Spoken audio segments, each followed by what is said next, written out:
Go, go, go. Oh my god! Nice. 4 eliminated. Yeah, I got hit with that Fenella mine. Pushing him from bottom of the stairs. Got him. How's it going? This is GRMP, and today we're learning how to Hibana. Hibana is one of the top picked attackers in Pro League. You'll rarely see a match where she isn't chosen, so getting better with her is definitely going to benefit you and your team. Not only is she a necessary operator for almost every map and mode with her ability to breach metal reinforcements, but her Mach speed movement along with one of the hardest hitting primaries in the game, add some flash grenades, and you have the utility to be able to assist your team while still racking up kills to clutch more rounds. So we'll break it down like this. We'll start by going over the exact capabilities of her gadget, basically what it can and can't do, then go over her best loadout / attachments, then how to play her effectively, and end it off with some tips and tricks with her gadget. If you want to jump to the strategy and tips, I'll leave a link below, but I did make sure to leave out the fluff and get straight to the useful information. So I know you're already familiar with her gadget. Basically, it's a ranged hard reinforcement breacher. There's 3 bursts that shoot 6 pellets or X-Kairos. 1 pellet is enough to breach any reinforced hatch from above or below. 2 pellets high and 2 pellets wide is enough to crawl through as long as it's near the floor. Of course, prone crawling through reinforcement makes you vulnerable in most cases, so 2 wide and 3 high will let you crouch walk through, and 2 wide and 5 high will let you run through.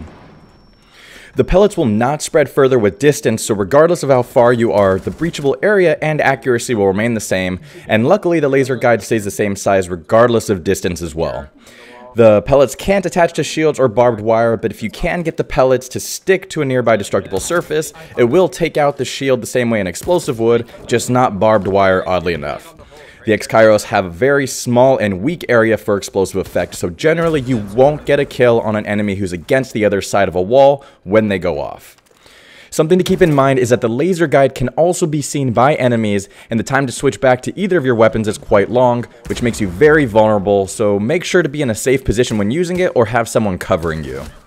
The X-Kairos can be countered by both Mute and Bandit, but because most Hibana players shoot the gadget from a distance, you'll need to double check the wall and make sure it isn't shocked so you don't lose a set of breaching pellets.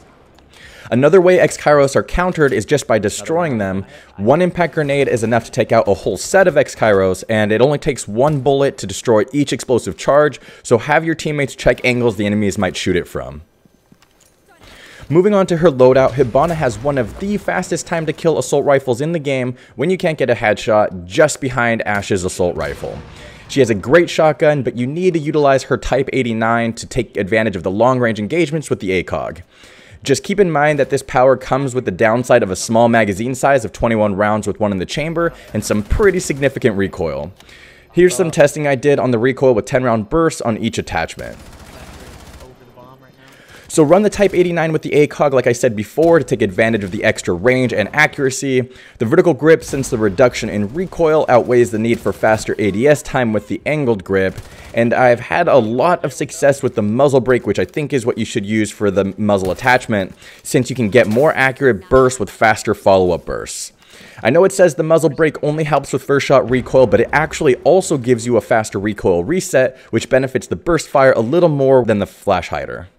I wouldn't use the compensator or hold down the trigger in general for this weapon because the horizontal bullet deviation is still significant with this attachment. Make sure to keep calm and try to go for those burst shots to get the most out of this weapon unless the enemy is close up or their body is also exposed. The thing that balances the Type 89 small mag capacity is Hibana's amazing secondary SMG, which is called the Bearing 9. It has the same damage as Smoke and Sledge's SMG 11 with only slightly slower RPM.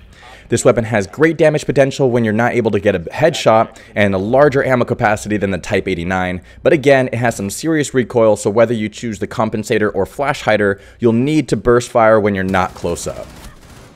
For her gadget, when I know that I'm going to be on an area that has common runout spots for the defenders, I'll bring the Claymore, but otherwise, as unreliable as the flash grenades can be, I'll stick with those most of the time. The flashes give you the ability to be a little more aggressive or just give you options in general. You can use them to bait and switch, give yourself some blinding cover, or burn out Jaeger's ADSs for your team. So as deadly as Hibana's loadout and speed are, you need to understand your value to the attack. So even if you have a thermite on your squad as well, try not to be too aggressive until you've breached some reinforced surfaces for your team. I see too many players wanting to rush in first and breach walls and hatches second, but this is typically a bad move. You can usually open a lot of the necessary reinforced surfaces early in the round and from a safe location. Let your team drone it out or drone you in so you can breach at least one wall or hatch before you start trying to get those frags. You need to remember that you just need to stay alive. Hibana is not another Ashe, because when you lose Ashe, there's usually someone else that can breach soft walls. When you lose Hibana, you force your team into every choke point the defenders expect, greatly reducing your team's ability to win. So even though you're faster than everyone else, slow down on your approach to avoid the spawn peak and let your teammates clear the way first. Immediately go to the surfaces you will need to breach to give your team the advantage, then feel free to switch to a more aggressive role, clearing the map, flanking, or covering your teammates to get those kills. Alright, so moving on to the tips, you can actually shoot the X-Kairos charges through the unbreakable support beams to breach a hatch or wall on the floor below. This also works if you're shooting a wall from below, and you can actually land all 6 pellets if you line it up properly to make an opening that your team can walk through. This concept obviously works through any reasonable hole you can make, so you don't need a huge opening through walls, and you don't need to completely break down door or window barricades to use her gadget effectively. The next tip is to make sure to save at least one of your X-Kairos bursts to take out mirror windows.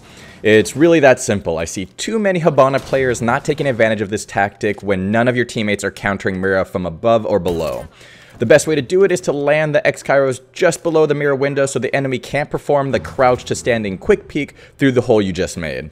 It's easiest with the Thatcher on your team since most decent teams will have a mute or a bandit, but you can usually find other ways to work around these deniers if no one picks Thatcher. Good job, dude. The next tip is to use your breaching charges from distances most players forget is an option. Bank is a great example. You can basically snipe the teller's hatch while rappelling from outside or take out teller's wall when the defenders are playing archives, then cover your teammates from the flanks.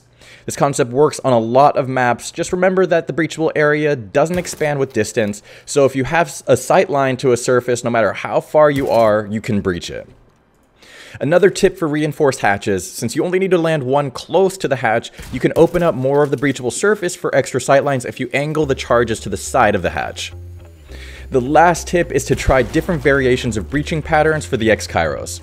If you don't need a way through a reinforced wall and only want to clear an area or cut off rotations, try breaching thinner openings for someone like Blackbeard or to give you options for quick peeks. These sightlines will keep you behind safe cover while giving you the opportunity to take out enemies. Alright, I think that is it for this one. Thank you so much for watching, and hopefully I'll see you on the next video.